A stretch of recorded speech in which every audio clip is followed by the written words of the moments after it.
Assalamualaikum warahmatullahi wabarakatuh. Apa kabar sahabat Samara? Assalamualaikum warahmatullahi wabarakatuh. Udah hari ke-6 ya Mbak Ida. Hari ini puasa hari ke-6. Berjumpa lagi di program Samara Ramadan. Nah, kita undang dulu nih satu host lagi yang belum di-pin mungkin ya. Mbak Mahfudoh. Iya, Assalamualaikum Mbak, apa kabar? Assalamualaikum warahmatullahi wabarakatuh. Alhamdulillah baik. Alhamdulillah. Baik, kalau gitu apa nih Mbak Ida kira-kira program yang berbeda dengan Samara Ramadan kali ini? Ya, dalam biasanya kita di bulan Ramadan Samara melakukan Samara Business Camp ya, Mbak Ami. Nah, yang sekarang nih berbeda dari biasanya, kita akan membahas tentang berbagai cinta. Wow. Ya, yang dikemas dalam sebuah buku yang baru saja diluncurkan oleh Samara Inisiatif, Markas Cinta, yang merupakan hasil kerjasama dari Samara Inisiatif dan writers, dari penulis-penulis yang banyak menyumbangkan cerita dalam Markas Cinta, yang banyak juga memberikan inspirasi bagi kita untuk saling belajar dari berbagai issues, dari berbagai kisah yang dituliskan dalam punya Markas Cinta. Kira-kira gitu. Oke. Sepertinya kita hari ini ditemani oleh panelis yang kece-kece nih kayaknya ya, Mbak Ami ya. Iya, betul banget. Jadi hari ini memang menjadi perdana hari yang kita namakan acaranya adalah Ramadan Senja bersama Markas Cinta. Kalau selamat datang bagi teman-teman semuanya, Bapak Ibu sekalian yang join, kebetulan juga mungkin belum semuanya bergabung pada kesempatan kali ini, tapi kita ada 6 hari ke depan, setiap Selasa, Rabu, dan Kamis dalam 2 minggu ini, kita coba mengulik buku-buku yang diluncurkan oleh Samara Inisiatif yang berkolaborasi dengan The Writers, berjudul Markas Cinta. Nah, pada kesempatan ini ya kami ingin mengucapkan dulu selamat datang buat para panelis. Nah, panelis ini memang sengaja kami hadirkan di sini untuk membantu memberikan berbagai perspektif atas tulisan-tulisan yang ada di dalam buku ini. Kebetulan setiap hari kita akan kira-kira nih ya membahas 3 cerita yang ada di dalam buku ini. Jadi totalnya tuh ada 17 cerita. 17 cerita, mungkin kalau dalam 6 hari nanti kita akan selesai mengupas 17 cerita itu. Tapi jangan lupa, karena ini Ramadan, jadi kalau bisa dan harus diingatkan terus nih obrolan kita untuk akhirnya mendapatkan hikmah Ramadan buat kita bersama. Nah, sebelum mulai mungkin Mbak Mahfudoh bisa pimpin doa dulu nih untuk mengawali acara. Silakan. Iya. Bismillahirrahmanirrahim. Sebelum sesi diskusi Markas Cinta pada sore hari ini dimulai, perkenankan saya untuk membacakan doa agar apa yang kita dapat di hari ini bisa bermanfaat. Bismillahirrahmanirrahim. Allahumma rzuqna fahman nabiyyin wa hifdzal mursalin wa ilhamal malaikatil muqarrabin bi rahmatika ya arhamar rahimin. Allahumma aghnini bil ilmi wa zayyinni bil hikmi wa akrimni bit taqwa wa hammilni wa jammilni bil afiyah bi rahmatika ya arhamar rahimin. Oke, baik, Mbak Fudo. Oke, mungkin sebelum kita memulai agenda acara yang pertama, yaitu gimana kita bisa mengupas ya beberapa cerita yang menjadi tema hari ini temanya adalah apa kabar perempuan Indonesia hari ini gitu ya. Apa nih hubungannya sama cerita-cerita yang di Markas Cinta? Mungkin bisa disaksikan dulu video prolognya dulu ya. Silakan.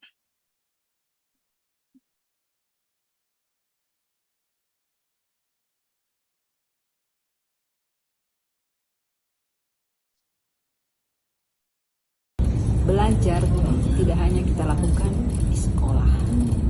Belajar bisa kita lakukan di mana saja, dengan siapa saja, dan kapan saja.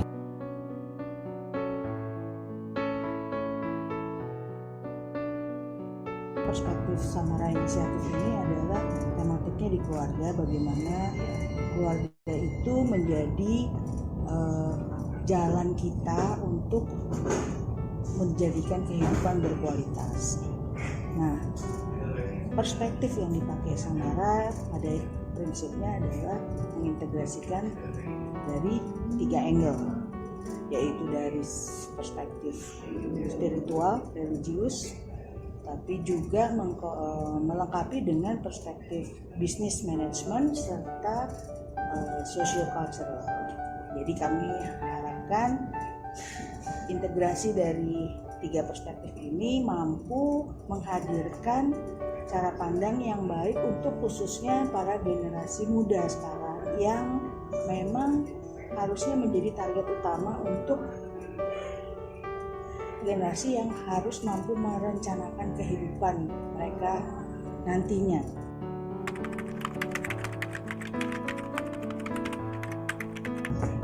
Jadi buku ini sebenarnya adalah melengkapi trilogi buku yang telah dikeluarkan Samara.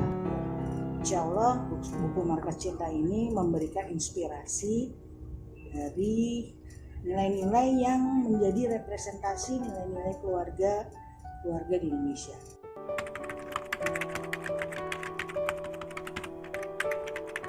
Markas Cinta berisi tulisan-tulisan yang bisa berbagi pada kita mengenai hal-hal dalam proses pembelajaran dalam kehidupan. Dari kebahagiaan, dari pengalaman, dari kesedihan, kita bisa memperoleh banyak hikmah dalam menjalani proses kehidupan. Apa saja, bagaimana yang bisa kita pelajari? Yuk, kita bedah bersama-sama dalam Markas Cinta yang dipersembahkan secara khusus oleh Samara Inisiatif melalui literasi keluarga teredukasi.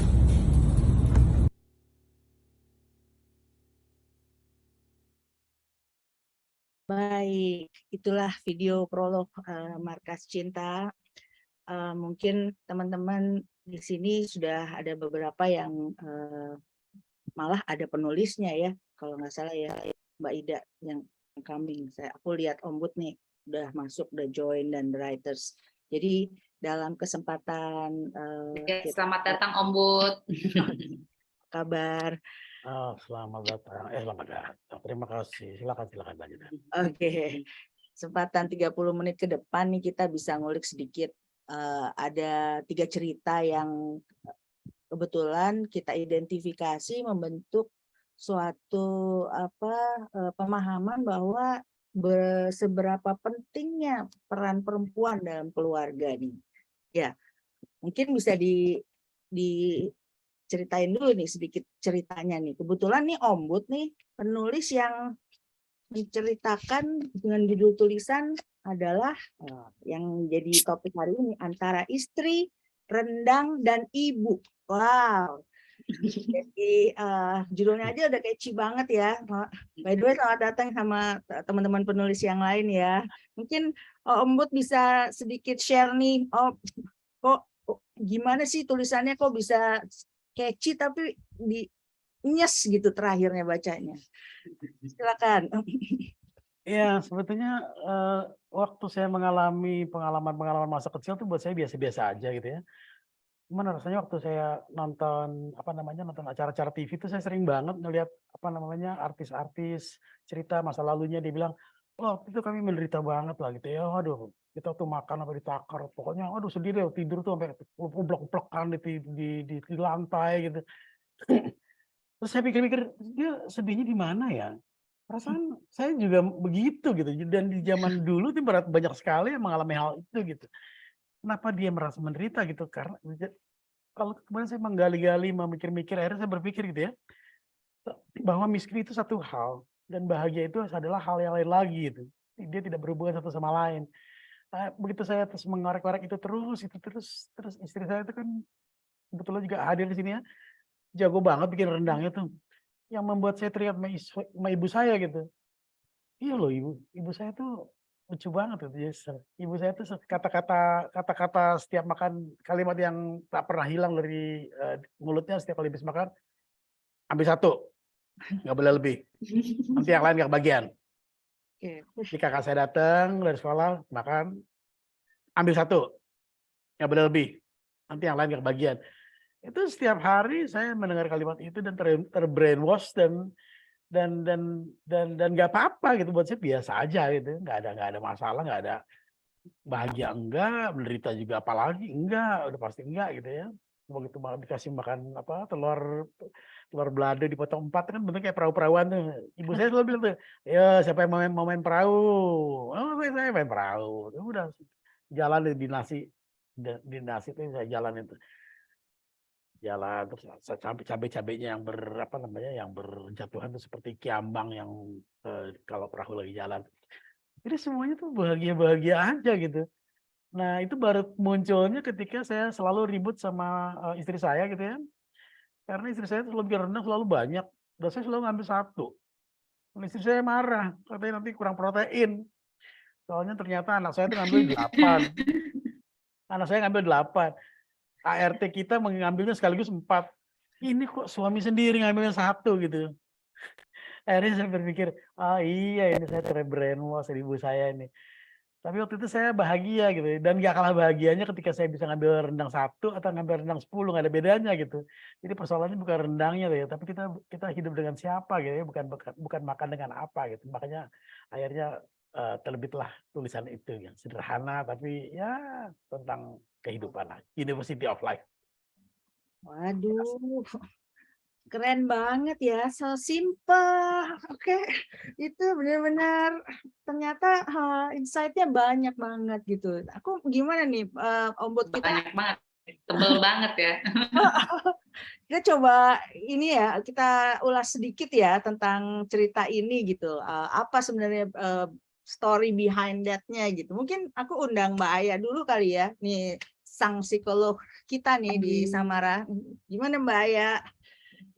Ya, pertama-tama aku ucapkan terima kasih dulu nih diajakin untuk ngobrol hari ini bersama Samara Inisiatif dan buku Markas Cintanya yang buat aku sangat sangat inspiring gitu ya, inspiratif karena aku juga punya peminatan terhadap keluarga ya, dan ini kan buku ini semua it's all about family dan it's all about love and family gitu dalam berbagai macam bentuknya gitu ya. Nah yang tadi barusan dikulas oleh Mas panggilannya siapa nih, Mas Budi ya? Ombud. Asal muasalnya kayaknya sama nih kalau urusan rendang kayaknya. Dan saya dari Sumatera Barat. Jadi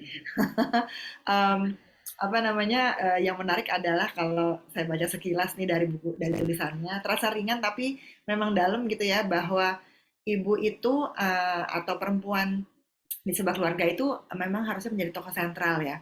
Dan beliau yang tampaknya kalau dari cerita Mas Bud ini, meskipun dengan sederhana menyampaikan bahwa ibu ini yang menerapkan atau menanamkan nilai itu pada anak-anaknya gitu.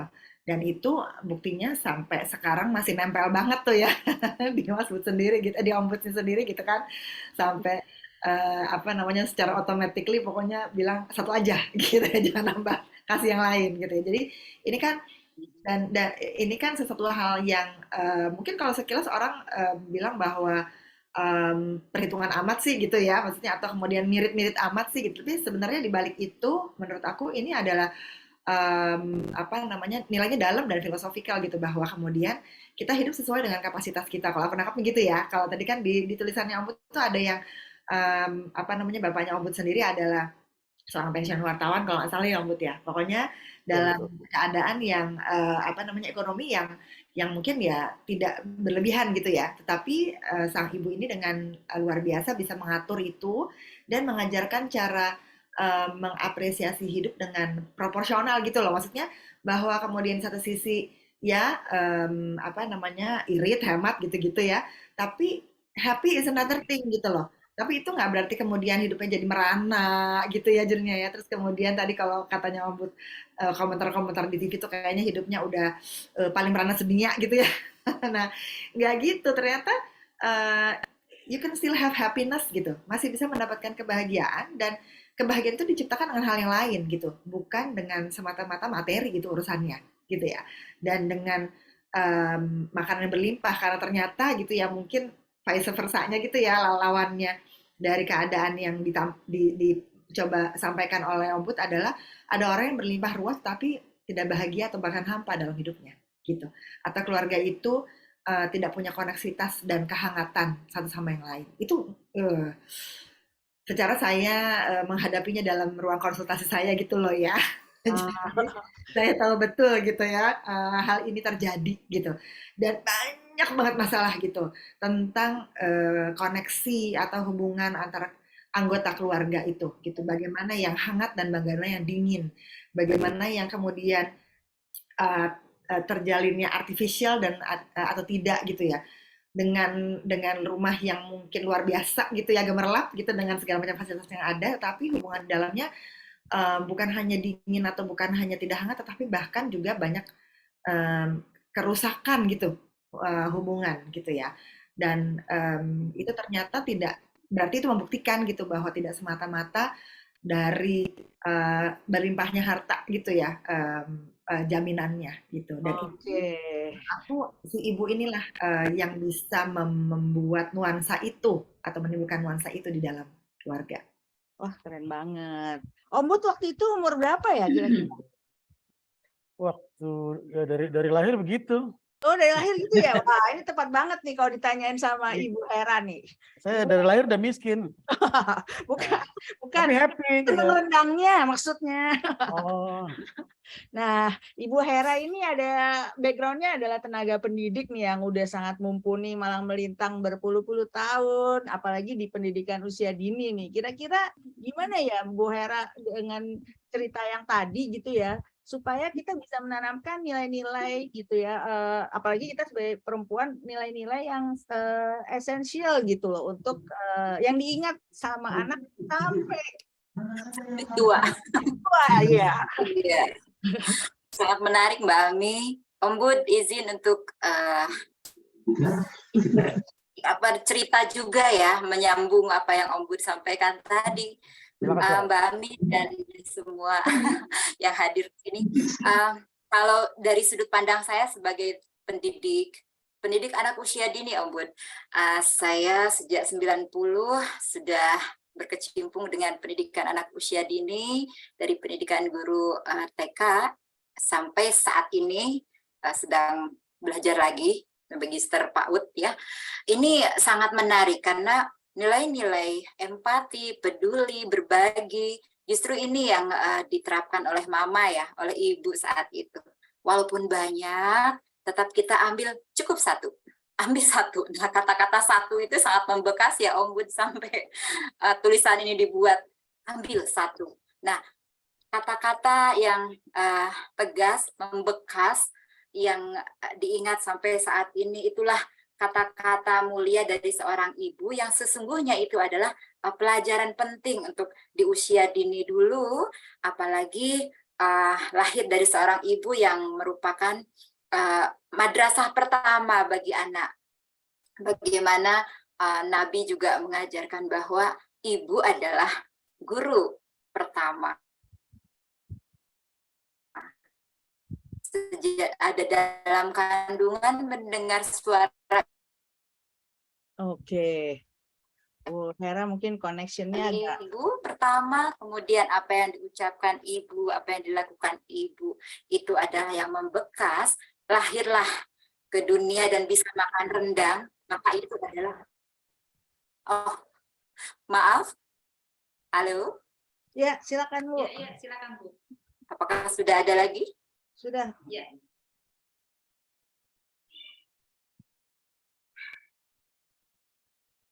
Ya, sudah ada lagi. Baik, saya kembali.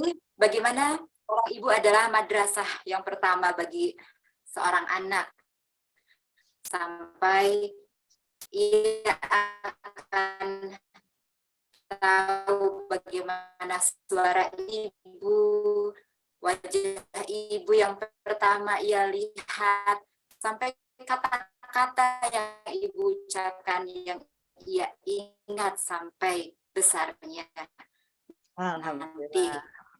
Oke. Nah, jejak-jejak nilai disiplin tadi Pak Ibu sampaikan. Disiplin ambil satu setelah sudah habis, baru tambah itu kan seorang demikian. Baik, Bu Hera. Aduh, ini ya insightful juga nih statementnya ya. Jadi memang ibu nih jadi ikon yang sangat anchoring gitu untuk masa usia dini ya, Bu Hera, yang akan ke depannya. Nah, kalau dari perspektif kesehatan nih, kebetulan kan nih ngambilnya satu-satu nih, apalagi rendang nih ya. Nah, ini oke, ada Dokter Rima yang bergabung juga nih di sini. Dokter Rima nih di posisi di Dompu Bima ya, Nusa Tenggara Barat nih. Wah, oke. Gimana nih Dok? Dengan rendang cuma satu-satu malah bagus ya Dok, nggak kolesterol ya? Iya nih.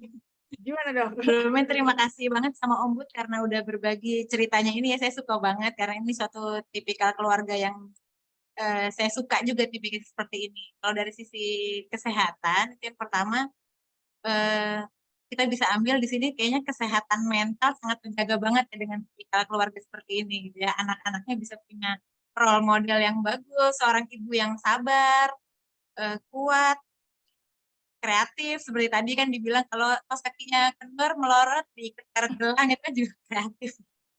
Terus juga yang paling penting ibunya di sini mengajarkan bersyukur. Dengan sampai Om Bud bilang dalam keadaan yang seperti itu, apa sih sebetulnya miskin yang seperti apa sih gitu, nggak merasa miskin sama sekali gitu. Itu top banget gitu. Bersyukurnya itu sangat pengaruh banget buat kesehatan mental sampai anak-anaknya nanti usia dewasa gitu sih. Mentalnya itu mental biasa bersyukur, nggak gampang jatuh dengan adanya kesulitan-kesulitan gitu. Terus juga anak-anaknya selalu berinteraksi satu sama lain dengan baik, ya tentunya nggak ada gadget ya di sini. Terus dari segi makanan juga sesuai sama pola hidup Rasulullah ya, makan sebelum lapar, berhenti sebelum kenyang gitu, cukup aja gitu, sampai kalau nasinya mau nambah nggak ada lagi, udah gitu, udah cukup pas gitu, pas. Mungkin yang kurang tinggal ditambah sayurnya. Iya. Yes, buat lagi tulisannya Om Bud, rendang sayur. Nah, istri dan ibu ya. Sayur pas. Oke, baik, terima kasih Dokter Rima. Nah, sama-sama Mbak. Langsung lanjut juga nih ya, karena coverage artikelnya banyak banget nih di Markas Cita. Yang kedua nih, tadi kan berbeda dengan Om Bud yang menyoroti tokoh sentralnya ibu ya, tapi kalau sekarang nih yang tulisan dari Mbak Dona Nasution, mungkin ada nggak nih Mbak Ida? Kayaknya belum nih. Oh, oke. Belum. Ini kebetulan juga ini juga ya, walaupun tulisannya judulnya lelaki dengan berjuta ketulusan, ini tokoh sentralnya juga perempuan nih di sini. Mungkin Mbak Ida bisa kasih sinopsis sedikit tentang cerita ini dari Madonna. Iya, kalau kita lihat cerita yang ditulis Mbak Dona ini kan bagaimana keluarga itu beradaptasi menghadapi seorang ibu yang demensia. Demensia, oke. Dan demensia dan ini kita ketika membaca tulisannya Mbak Dona ini merasakan gitu ya. Bagaimana ibu ini yang sudah demensia ini memang tadinya seorang yang juga luar biasa mencurahkan hidupnya untuk keluarganya, dan pada saat mereka harus menghadapi ibu yang sudah demensia, mereka ya bukan menjadi sesuatu yang masalah yang mengganggu, tapi mereka berproses menghadapi hal-hal yang sebelumnya tidak pernah sangka mereka harus hadapi gitu. Dan itu dijalani dengan penuh cinta ya kalau melihat dari tulisannya Mbak Dona ini. Berbagai usaha mereka lakukan supaya tetap on track gitu. Dan ini saya sih ngerasain kalau sebuah keluarga sudah memikirkan tahapan seperti itu, pasti connection antara anggota keluarganya itu kuat ya. Nggak tahu nih Mbak Aya ya. Kalau saya sih melihat itu. Terus ketahanan fisik, mental, dan ketahanan ekonomi keluarga ini juga cukup kuat sehingga mereka bisa menghadapi itu bersama-sama, bekerja sama untuk menjalani proses mendampingi seorang ibu yang demensia. Sebenarnya gitu sih, Mbak Ami.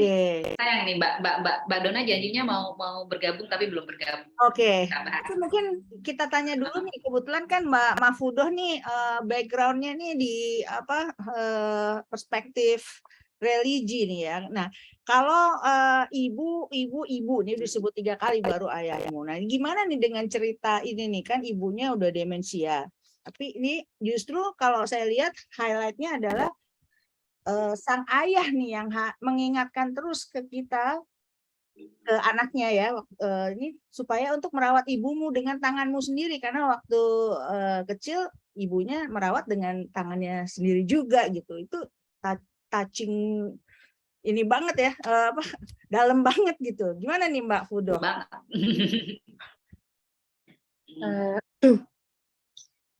Buat saya cerita ini tuh mengajarkan, jadi kalau pernikahan itu kan sebuah janji yang dilakukan seumur hidupnya. Nah, si opung ini membuktikan janji itu tuh seumur hidupnya. Jadi tidak hanya ketika si Nini itu si istrinya masih muda, masih aktif saja, beliau mencintainya, merawatnya dengan sepenuh hati. Tapi ketika si istrinya mengalami demensia pun, opung itu masih membuktikan janji sakral itu, seperti itu Mbak Ami. Jadi ya mungkin yang dilakukan opung ini buat anak-anaknya, kok masih bisa sih bertahan dengan seperti ini opung. Tapi opung itu mengajarkan bahwa istri itu harus dijaga seumur hidupnya karena untuk membuktikan janji sakral itu, gitu Mbak Ami. Wah, aduh. Terus kan ada sebuah perkataan gini juga.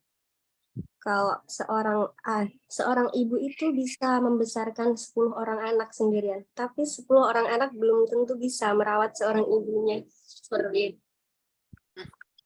Betul banget ya. Nih Ayah udah senyum-senyum nih. Ini kayaknya Ayah harus diminta juga nih. Makasih ya Mbak Fudo. Gimana nih ya? Oke, aduh selalu tersentuh ya kalau misalnya bicara mengenai ibu ya. Dan memang betul, jadi si opung ini hebat sekali ya untuk kemudian bertahan dan kemudian menunjukkan dedikasinya untuk merawat sang istri gitu ya. Dan mengingatkan anak-anaknya untuk kemudian kita memang sekarang saatnya untuk merawat ibu nih gitu, orang yang dulu mungkin pada saat mudanya merawat kita semua gitu ya, yang seperti di quote bagian akhirnya yang aduh buat saya itu nyes banget gitu kata-kata itu ya. Dan saya kan juga kebetulan kan aktif di Yayasan Alzheimer Indonesia ya, jadi memang berhubungan dengan orang dengan demensia, jadi memang tahu banget deh gitu ya bagaimana sebuah keluarga itu menghadapi tantangan atau challenge yang besar bila kemudian salah satu orang tercintanya itu terkena demensia gitu. Nah, dan itu bisa bukan mengganggu, bisa berdampak pada hubungan emosional, hubungan fisik, emosional dan finansial keluarga. Nah, jadi memang satu keluarga itu harus kompak gitu kalau untuk mengurus orang dengan demensia atau kita sebut dengan ODD gitu ya. Karena kalau misalnya ada yang lain pendapat aja deh gitu ya, atau kemudian merasa bahwa ini, karena kadang-kadang gitu loh, karena kadang-kadang ya bentuknya orang demensia itu seperti fisiknya tuh baik-baik aja kayaknya gitu loh, nggak kayak orang sakit gitu ya, tapi perilakunya kemudian menunjukkan ketidaksinkronan gitu, sehingga orang gini, kok gitu sih gitu ya, ini kan kayaknya nggak sakit gitu. Nah, jadi kemudian banyak yang tidak percaya bahwa sebenarnya sedang mengalami sebuah penyakit, karena demensia adalah penyakit.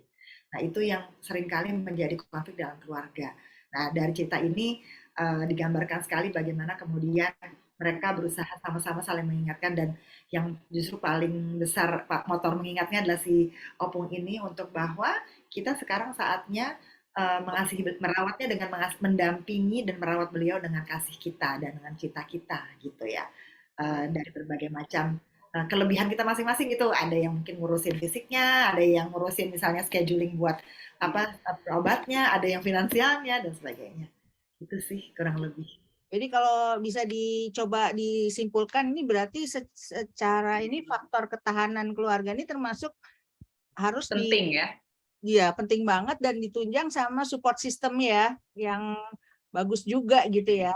Insya Allah kita semua dapat support system yang kondusif ya sampai masa tua, kalau nanti secara kesehatan kita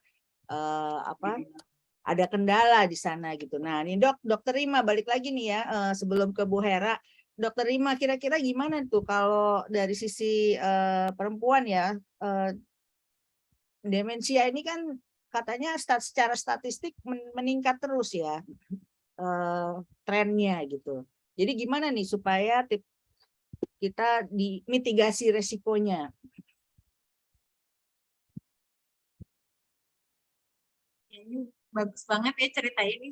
Sebetulnya ini kan masalah-masalah yang sering dialami sama penderita demensia, di mana kita tahu sekarang dari tahun 2016 aja penderita demensia itu sudah sebanyak 1,2 juta di Indonesia. Diperkirakan tahun 2030 nanti naik lagi jadi sekitar 2 juta. Dan nanti terus naik lagi, bisa menjadi 4 juta. Diperkirakan makin tahun makin naik. Jadi sebetulnya dan penderita demensia itu biasanya berat untuk keluarganya gitu kan. Jadi kalau penderita demensia bisa diberi kasih sayang seperti yang di buku ini, itu bagus banget. Keluarganya sendiri juga nggak menyebabkan gangguan mental sama sekali ya sama keluarganya gitu. Justru tetap bahagia. Nah, ini yang kita inginkan seperti ini. Kalau bisa buku ini difilmkan aja gitu ya. Iya, jadi penderita demensia di Indonesia ini bisa tahu, oh gini nih sebaiknya nih, kalau penderita demensia itu bukan menjadi beban, justru kita sama-sama semuanya tetap bahagia, gitu, tetap jadi ketahanan keluarga yang kuat. Alhamdulillah, baik Dokter Rima. Nah, ini Bu Hera lagi nih berarti ya. Nah, gimana nih Bu Hera kalau dari sisi pendidik nih, supaya bisa anak-anak kita itu juga ya mungkin dinamis kan ya perjalanan keluarga gitu, tapi dalam konteks jangka panjang gimana supaya bisa tetap menjadi support system yang bagus tanpa harus menjadi sandwich gitu loh. Sandwich generation itu juga suatu fenomena yang mengemuka ya, di mana anak ada ya perspektif merasa dibebani oleh orang tuanya gitu. Gimana kira-kira tuh Bu Hera? Sangat terenyuh dengan cerita ini sebenarnya ya, Mbak Ami, teman-teman. Bagaimana sebuah perjalanan tahapan perkembangan manusia yang Allah sudah berikan ini. Bagaimana manusia lahir, kemudian tumbuh dan berkembang sampai usia anak-anak, dewasa, dan di usia 40 sebagai puncak dari kemampuan yang Allah berikan dalam berbagai hal ya, baik ekonomi, karir, dan sebagainya. Jadi kita bisa lihat bahwa ibu cantik ini, yang menurut Opung sangat cantik sampai kini, itu adalah tampilan dari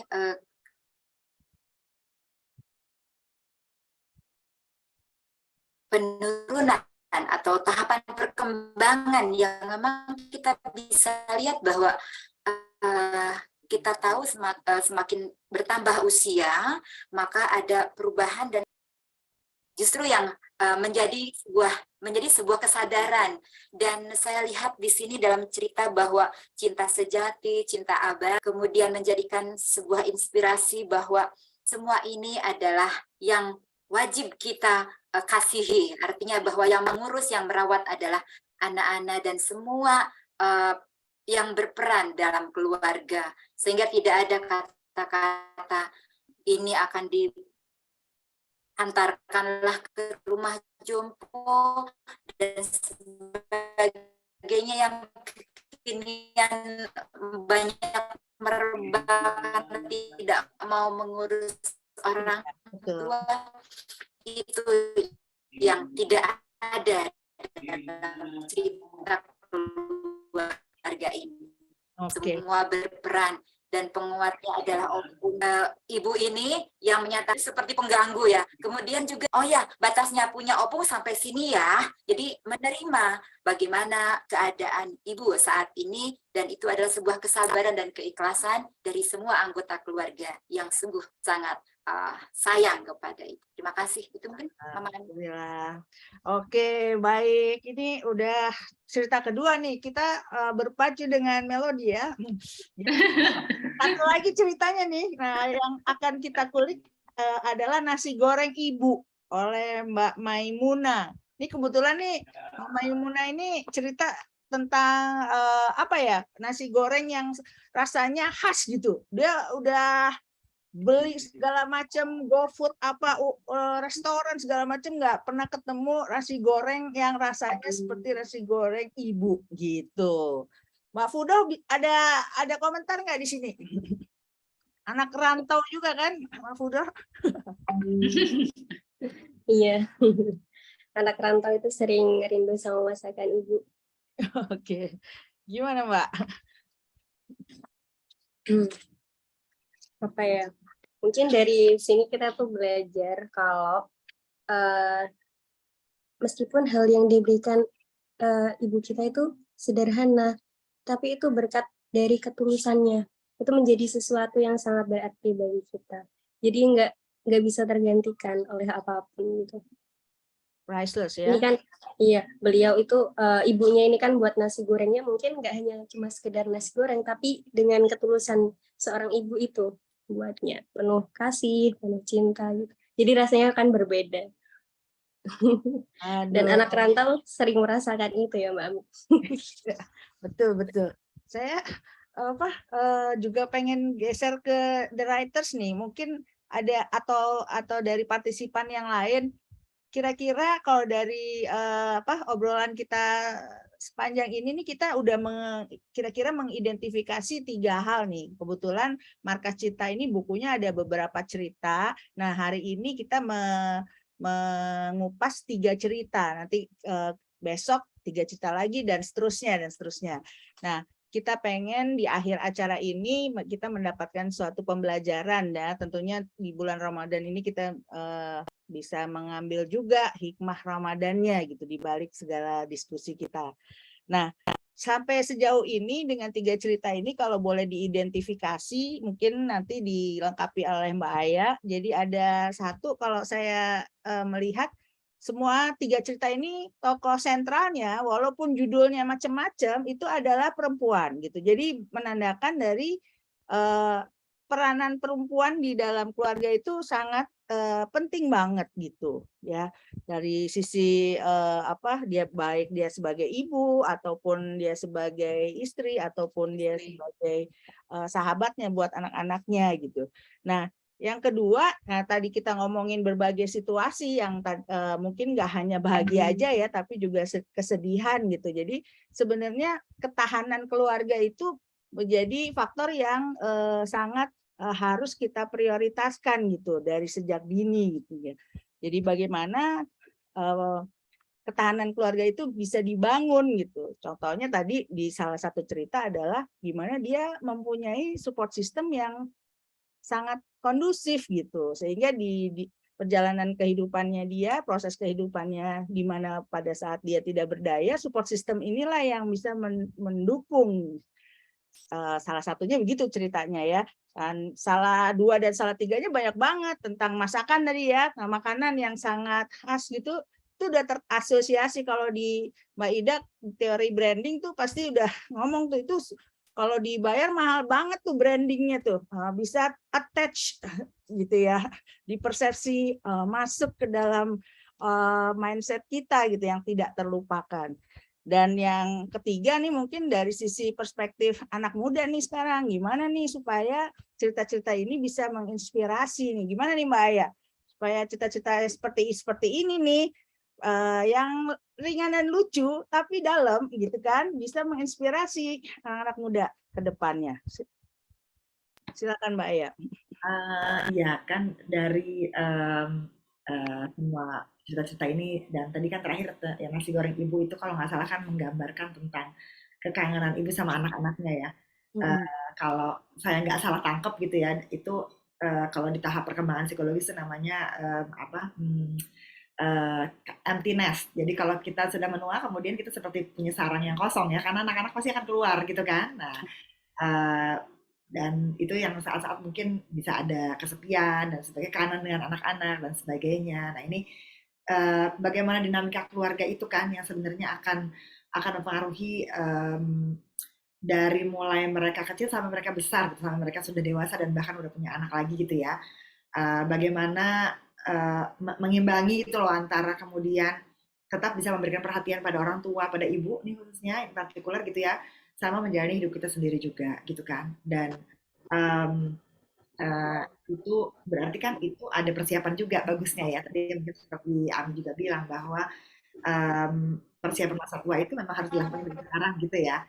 Nah, tadi kembali ke pertanyaan yang terakhir kata Ami, bagaimana buku ini menginspirasi anak-anak muda? Saya pikir sih banyak banget pelajaran hidup gitu di sini. Justru kekuatan buku ini adalah menurut aku tuh penyampaian yang itu adalah kunci dari buku ini supaya gampang dibaca dan gampang dicerna gitu. Tapi sebenarnya setiap cerita di Markas Cinta ini semuanya mengandung tantangan hidup gitu, challenge hidup gitu. Semuanya kan gitu ya isinya sebenarnya. Ada yang hadapin orang ibu dengan demensia, ibu yang kemudian merasa kemudian ditinggal anak-anaknya, ada yang tentang pasangan gitu ya, menyesuaikan adaptasi dengan pasangan, terus kemudian ada yang menghadapi anak yang dengan kebutuhan khusus dan sebagainya. Itu kan sebenarnya keseharian banget gitu ya, yang kita memang benar-benar bisa hadapi sendiri maupun orang sebelah kita gitu. Nah dan disinilah diharapkan anak-anak muda ini bisa belajar tentang kehidupan gitu ya lewat cerita yang sepertinya ringan, tetapi tadi kontennya dalam gitu dan itu baik secara pelajaran, jadi benar-benar isinya life skill gitu. Nggak theoretical gitu ya menurut aku, dan itu kayaknya justru sebenarnya harusnya lebih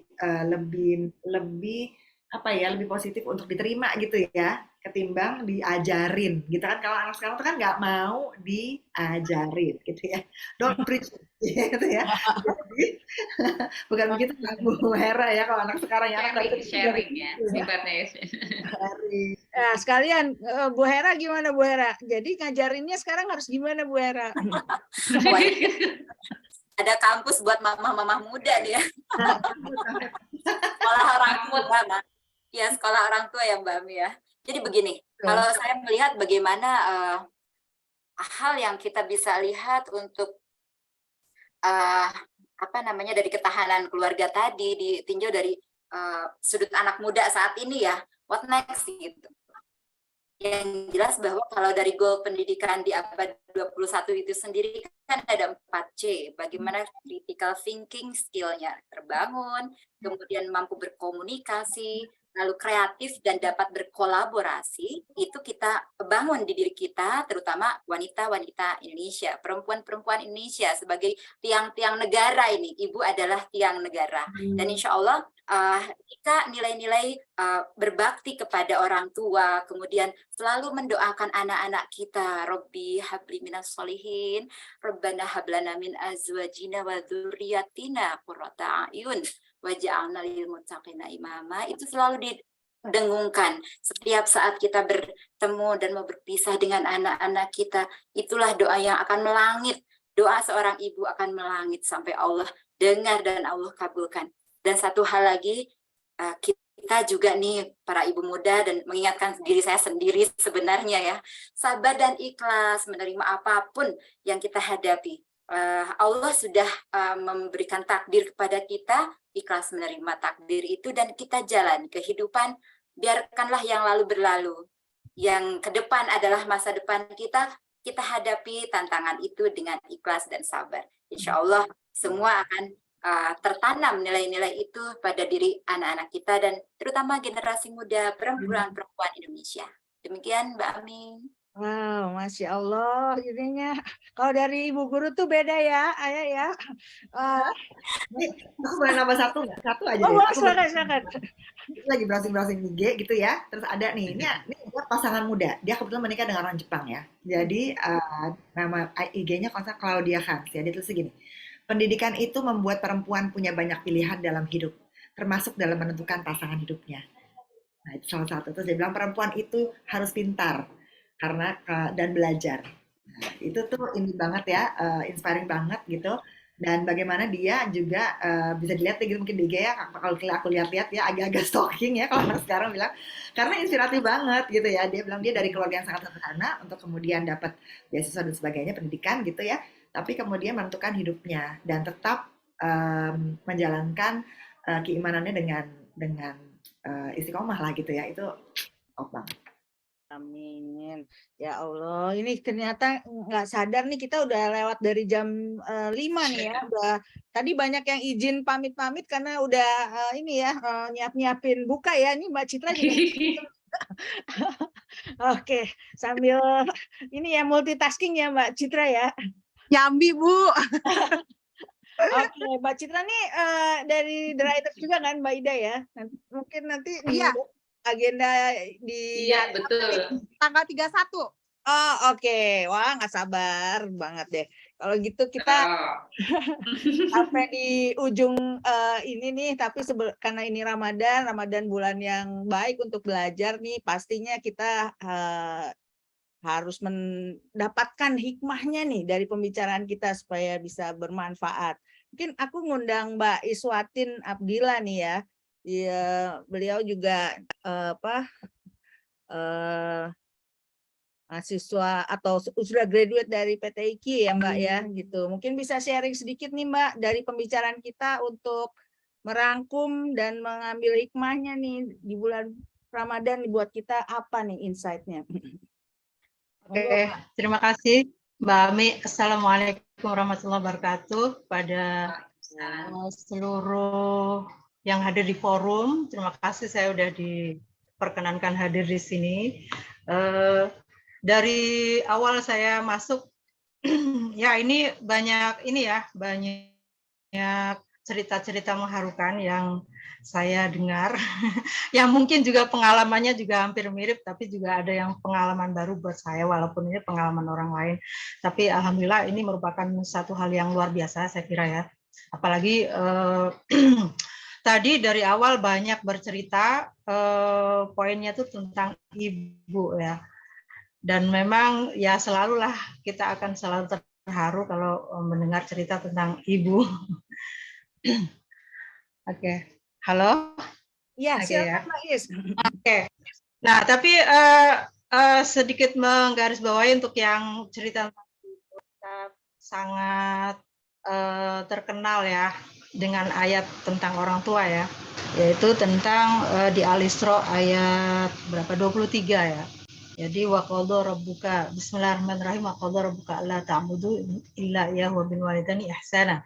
Nah, ihsana itu di dalam Al-Qur'an itu kebaikan. Cuman ada tafsir yang lebih spesifik tentang ihsana, yakni memberikan kebaikan yang lebih setelah kita menerima kebaikan. Jadi kepada orang tua itu kalau bisa ya, khususnya kepada ibu, harus lebih banyak lagi kita memberikan kebaikan setelah kita menerima banyak kebaikan dari ibu sejak kita kecil gitu. Nah itu amanah dari Al-Quran itu sendiri. Dan ini kita sebenarnya ini yang saya pelajari dari kemarin ya, tentang perempuan dan juga tentang laki-laki yang mana sebenarnya perempuan dan laki-laki itu sebuah mitra sebenarnya, bukan apa tuh namanya sebuah pesaing. Jadi kalau di dalam At-Taubah ayat 71 itu disebutkan wal mu'minun wal mu'minatu ba'dhum awliya'u ba'd. Dan awliya'u ba'd itu di situ mitra ya, termasuk juga mitra di dalam keluarga. Ya, jadi istri, suami itu posisinya di dalam Islam, dalam sebuah perkawinan itu adalah sama, nggak ada yang melebihi satu sama lain. Perannya pasti masing-masing, tapi tidak apa tuh namanya, tidak masing-masing punya peran sendiri, ya, tidak sama, tapi saling bekerja sama. Nah, itulah yang disebut di dalam At-Taubah ayat 71. Dan juga Allah Al-Quran itu juga memberikan keluasan ya terhadap perempuan untuk berkiprah, baik dia itu di ruang privat maupun di ruang publik. Jadi di sini walaupun sebagai istri ataupun ibu, dia juga bisa berperan di apa tuh namanya di luar rumah, yang mana mungkin kalau yang berprofesi ya boleh berprofesi ya sesuai dengan keinginannya, ataupun untuk berkiprah di masyarakat, mungkin sebagai ibu RT atau apa. Nah, itu juga bagian daripada membangun keluarga yang terkecil di masyarakat ya, dari mungkin RT dulu baru nanti ke atas menjadi khairul ummah ya. Nah, itu disebutkan di dalam Al-Qur'an gitu.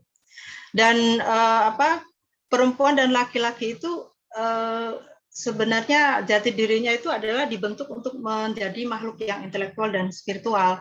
Jadi tidak hanya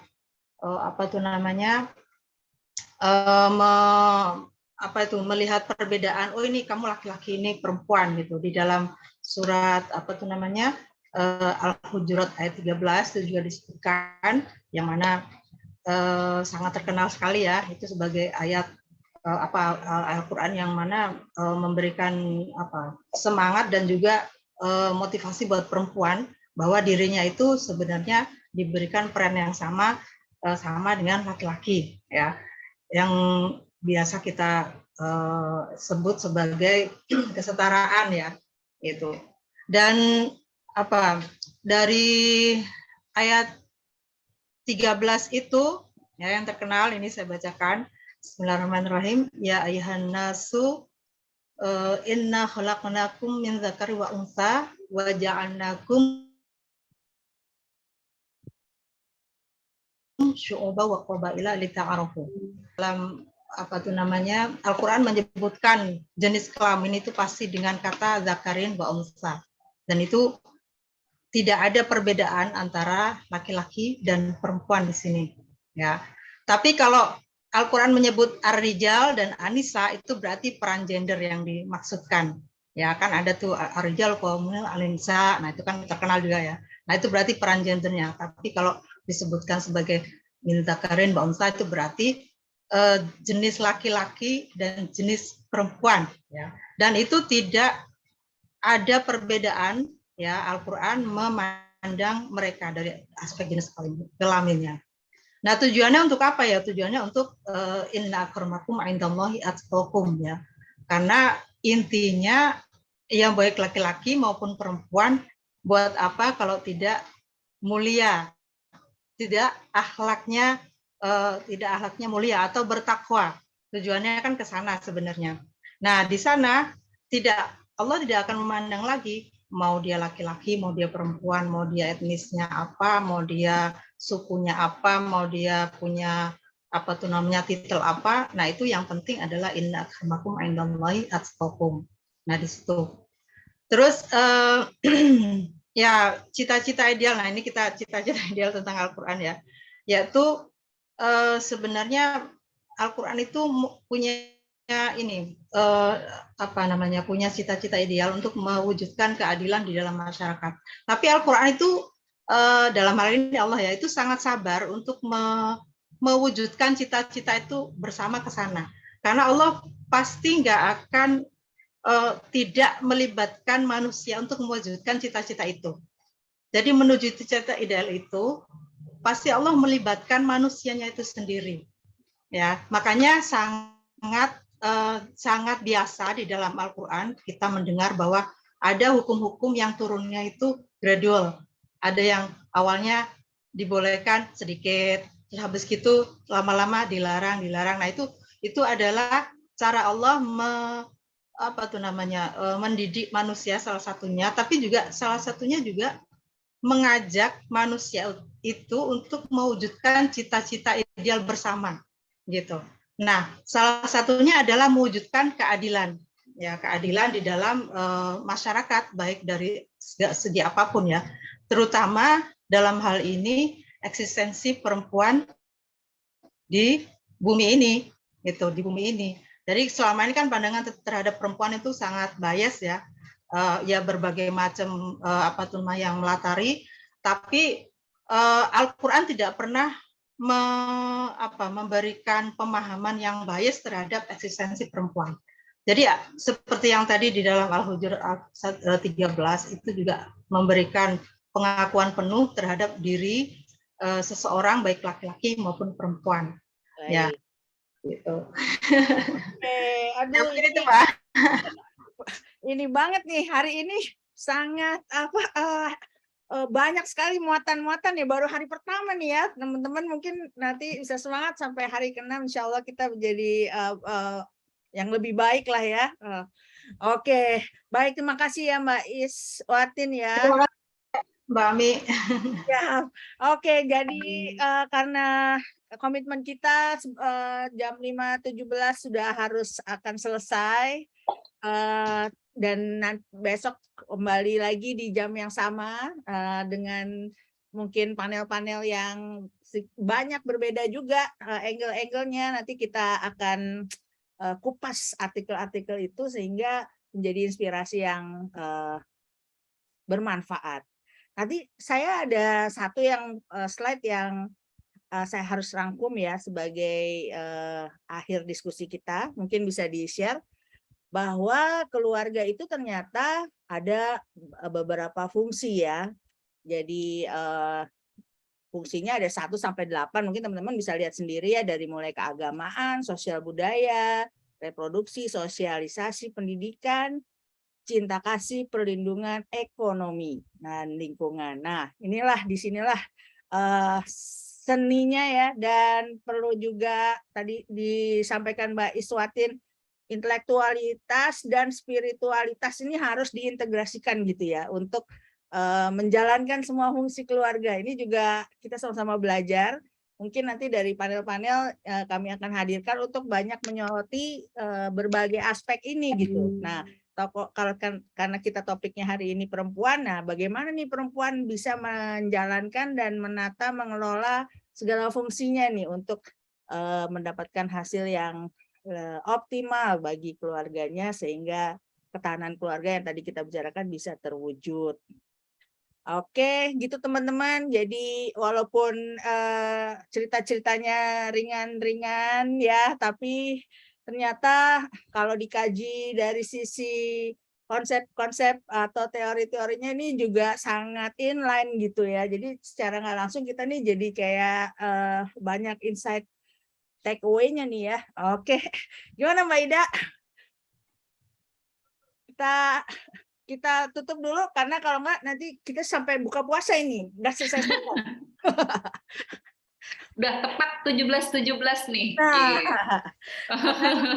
makasih banyak ya teman-teman panelis, Mbak Aya, Mbak Hera, Bu Hera, Mbak Pudo, dan teman-teman writers lain-lain ya. Tadi kan Om Bud udah izin mau buka puasa. Mbak Citra kita tunggu loh ya, Mbak Iswatin dan partisipan yang lain. Semoga insya Allah kita tetap istiqomah ya untuk mendapatkan inspirasi yang terbaik dari buku Markas Cinta ini.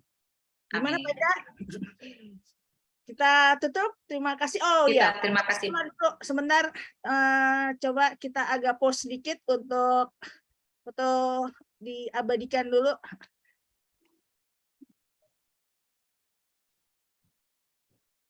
Iya, sudah Mbak Hana. Besok manggung ya Mbak Hana. Iya, sudah. Oke, makasih.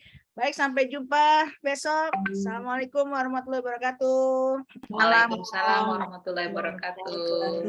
Kami yang Sampai baik. ketemu besok. Mantul.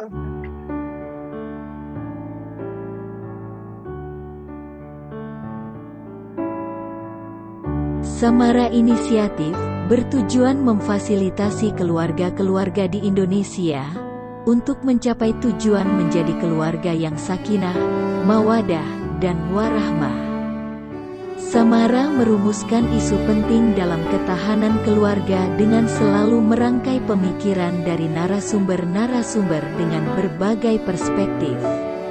Kegiatan Samara antara lain mengadakan acara sharing session atau talk show yang berisi beragam pemikiran tentang membangun keluarga berkualitas. Pemikiran tersebut setelah melalui suatu diskusi, selanjutnya dituangkan dalam bentuk buku yang merefleksikan cara pandang yang utuh untuk kehidupan keluarga yang berkualitas. Tahun ini, Samara kembali menerbitkan sebuah buku yang berjudul Keluarga, Jalan Kita Menuju Surga. Buku ini bisa menjadi referensi bagi generasi muda, serta bagaimana kiat menjadi generasi lansia yang mandiri dan sejahtera. Dalam 1 tahun ini, Samara memberikan perspektif spiritual, ekonomi, dan sosial dalam merencanakan keluarga. Dimulai dari kesiapan menikah sebagai titik awal perencanaan keluarga.